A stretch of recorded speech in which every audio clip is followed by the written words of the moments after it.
C'est quelque chose qui circule de partout sur Internet. Et comme je vous ai là, en chair et en os, et merci encore une fois d'être venu parce que c'était important. Voilà, j'aimerais avoir vos réponses. Right. Firstly, thank you. It's a great pleasure to be here. A great deal has been said. In fact, I recognize very little of the person that they've been said about. The media have a way of taking your life's history and rewriting it. As I understand it, the allegation was that the children were gathered for experimentation. The children came to me because the parents came because their children were sick. They needed help for their children, and this is just in the classical way of medicine. There was no litigation, there was no money involved, there was nothing. There was a simple phone call from a parent saying, this is what happened to my child. I wasn't anti-vaccine. I took them to be vaccinated with measles, mumps, rubella on schedule, and they deteriorated catastrophically into autism. And I said, I know nothing about autism. And they said, my child has terrible intestinal problems, and the doctors say it's all in his mind. And that isn't medicine. That isn't medicine. What I practiced was medicine. And so I gathered together a group of very senior doctors who investigated these children and discovered that they had an inflammatory bowel disease. When we treated that, not only did the bowel disease get better, but the autism improved. It was extremely interesting. And before I left the Royal Free, we had seen 180 children in whom we saw the same things. Number two, it has been alleged that I received money from parents. I have never received a single cent, a single euro, a single dollar from any parent at any time during my medical career. Never.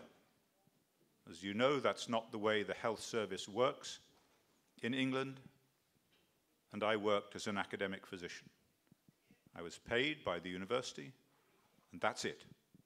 So that is a lie.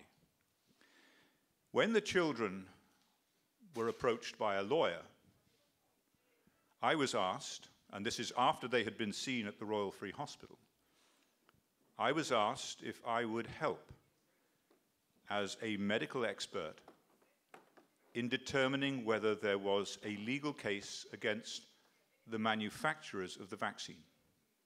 Many doctors, during the course of their work, act as medical experts. Some for the drug companies, some against. That is what we do. We have a professional and moral obligation to represent the case, in my case, on behalf of the children as best we can. I was paid as an expert, and I worked on that litigation for 9 years.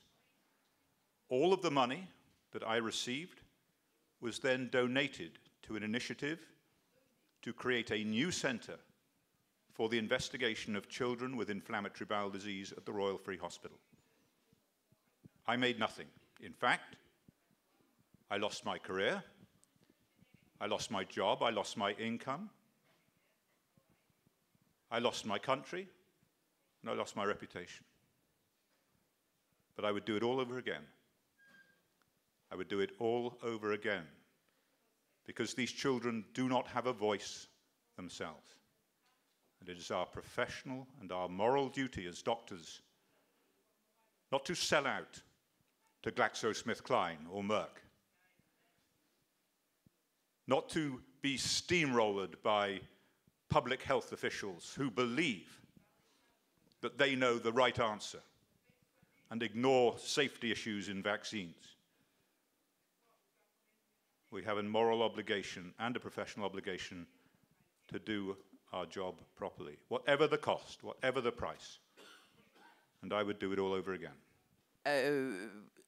Écoutez, le fait que vous soyez là, le fait que vous ayez fait ce film, Si effectivement il y avait des fraudes ou il y avait des choses qui étaient non vérifiées, vous aurez été attaqué. Et le fait effectivement de faire passer ce film, c'est une preuve que ce qui est dit est vrai.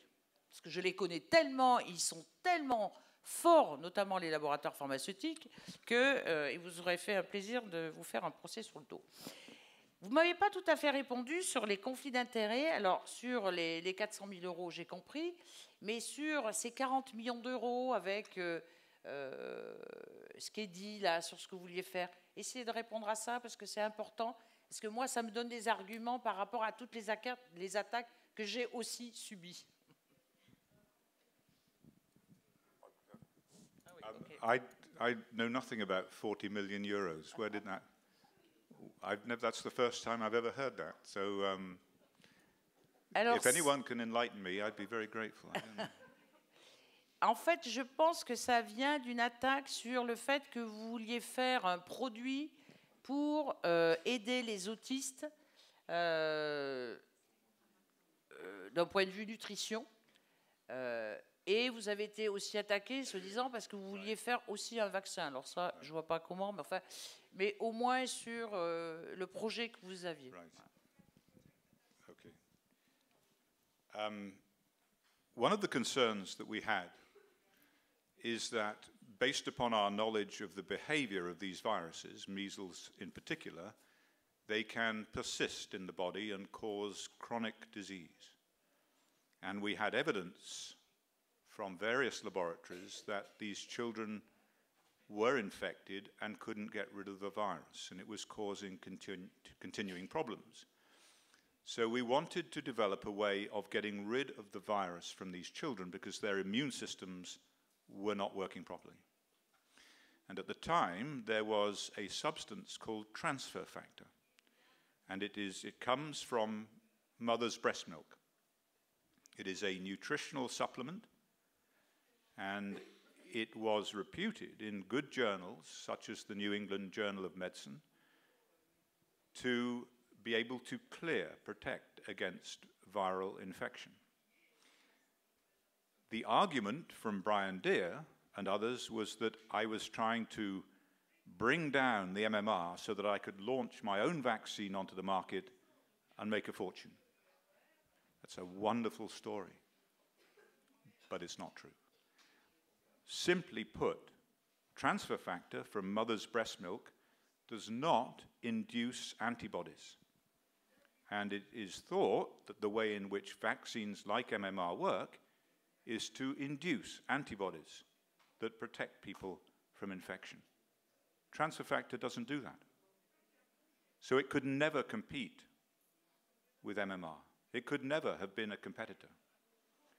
What it might have done is act as a way of protecting children who could not, by virtue of their defective immune systems, receive MMR. Certain children cannot receive a live viral vaccine because they have HIV infection, because they have genetic immunodeficiencies. And they are vulnerable. Bon, je vais donner la parole au public dans quelques instants. Je voudrais juste savoir et demander à nos trois orateurs maintenant, voilà, si vous avez une première suggestion à faire et à dire, voilà, maintenant on pose une question par rapport à la sécurité des vaccins, que ce soit l'autisme ou d'autres maladies, qu'est-ce qu'on pourrait faire vraiment en premier lieu? Quelle serait une première étape pour, je dirais, prendre le problème en compte et trouver des solutions à proposer? Quelles seraient vos propositions? Voilà, concrètes, une proposition, au moins une, je sais qu'il y en a sûrement beaucoup. Professeur Montagnier. Bien, je crois qu'il faut rétablir l'éthique médicale et surtout que les institutions gouvernementales, comme le CDC, mais le ministère de la Santé, etc., reconnaissent les faits scientifiques. Alors, évidemment, ils ne sont pas toujours présents, mais le fait même de cette corrélation temporelle est nié. Everybody in that country was going to become owned by the pharmaceutical industry that was funding her and funding these bills. So whatever else, I don't care.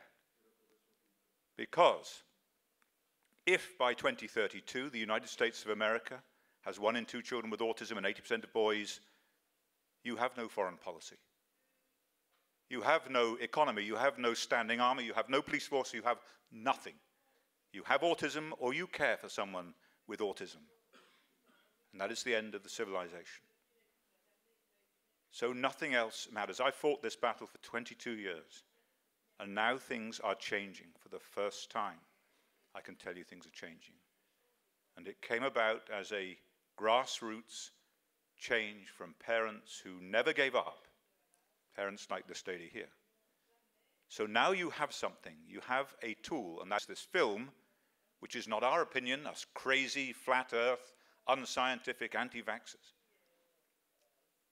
It's someone on the inside. So use the film. Actuellement, on ne vaccine jamais les animaux gestants. Par contre, on va vacciner des femmes enceintes, donc la grippe, et puis je tire le toxin, puisqu'on a commencé à vacciner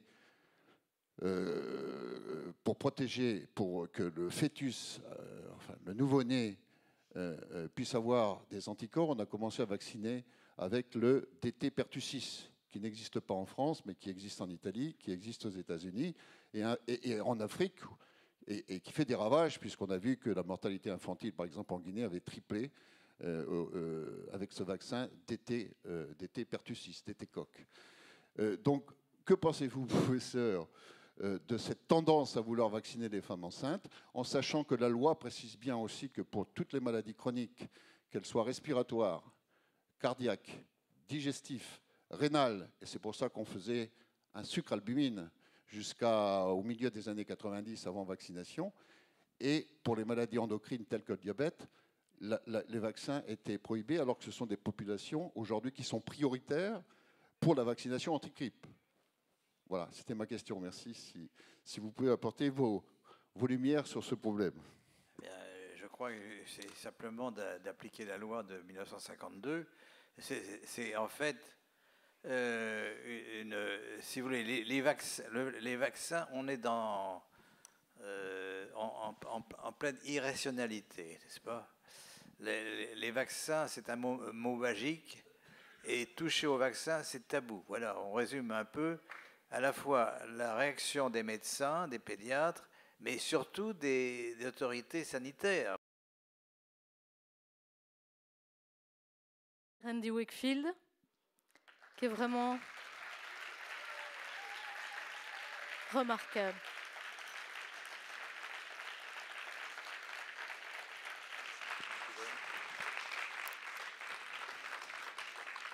Merci, merci bien.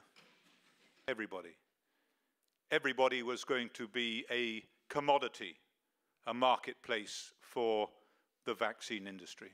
So now is the first time in 22 years that this has turned around and we are winning.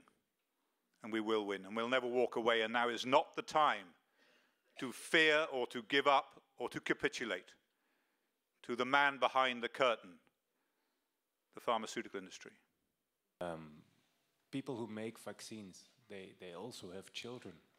So if the rates of autism in children will increase until 1 on 2 children, then they will have autistic children also, unless they don't vaccinate, that is. It's very interesting you should say that.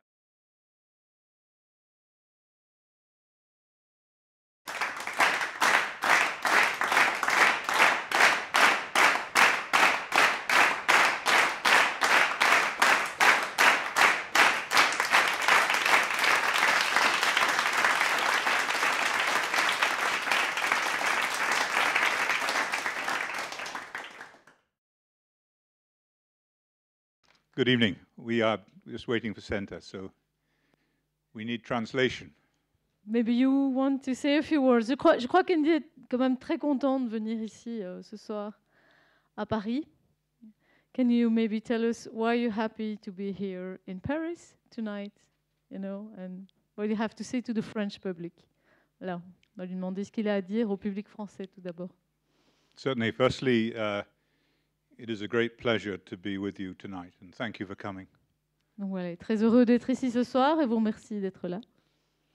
I have been in this battle, this war, for 22 years now. Ça fait 22 ans qu'il est engagé dans cette bataille. And this is the first time in all that time that we are truly winning.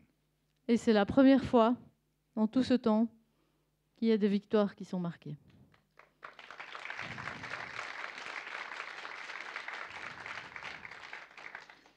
And our adversaries are furious. Nos adversaires sont furieux. And they don't know how to handle this. And so Ils ne savent pas comment gérer cette crise. they are more outspoken. They censor films from Tribeca to Australia to Brussels to Paris. So it's been a tough fight against such a powerful adversary. C'était une bataille vraiment très très rude contre un adversaire aussi puissant. But the truth is on our side. Mais And la so- vérité est de notre côté. So for me, it's been a great privilege. I have no regrets. Pour moi, ça a été un grand privilège et je n'ai aucun regret. And I would do it all over again.